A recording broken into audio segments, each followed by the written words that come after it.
Monsieur le préfet du département de Guédiawaye, Monsieur le maire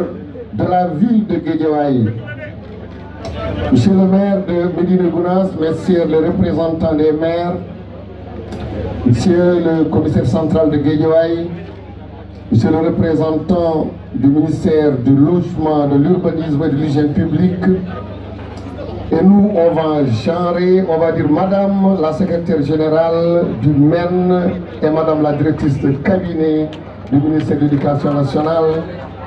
Mesdames et Messieurs les conseillers techniques, directeurs et chefs de service, Monsieur l'inspecteur d'académie de Pikine Guédiawaye, Monsieur l'IEF de Guédiawaye,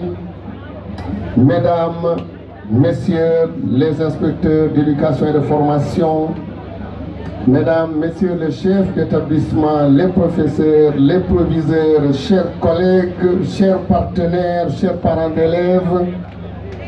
autorités religieuses et coutumières, Mesdames et Messieurs, honorables invités, chère population de Guédiawaye. Le 23 septembre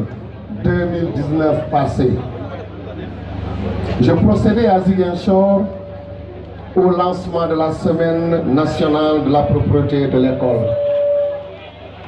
Dans une atmosphère de joie et de communion.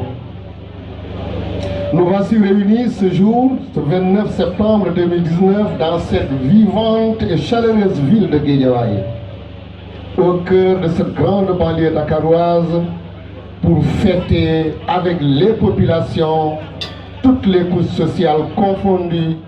la clôture de cette 19e édition. 5 jours durant lesquels communautés et acteurs et partenaires ont mené des activités allant dans le sens de rendre les écoles et les établissements scolaires prêts à accueillir les élèves dès le premier jour de la rentrée. En effet, cette clôture d'aujourd'hui, non loin de marquer la fin de l'investissement de toute la communauté éducative, marque une autre étape importante également dans la vie de l'institution scolaire. Elle consacre l'aboutissement symbolique d'une série d'actions pour l'amélioration de l'environnement et du cadre de vie de nos écoles afin de les rendre accueillantes et fonctionnelles. Ces actions ont pour objectif de contribuer à réduire considérablement les retards récurrents préjudiciables au respect du quantum horaire et permettre le démarrage immédiat des enseignements. Mesdames, Messieurs, comme vous le savez, l'État a la responsabilité d'orienter et d'impulser la politique éducative. Mais il est évident qu'à lui tout seul, il serait difficile de relever tous les défis. Car aucun système institutionnel ne peut connaître un développement conséquent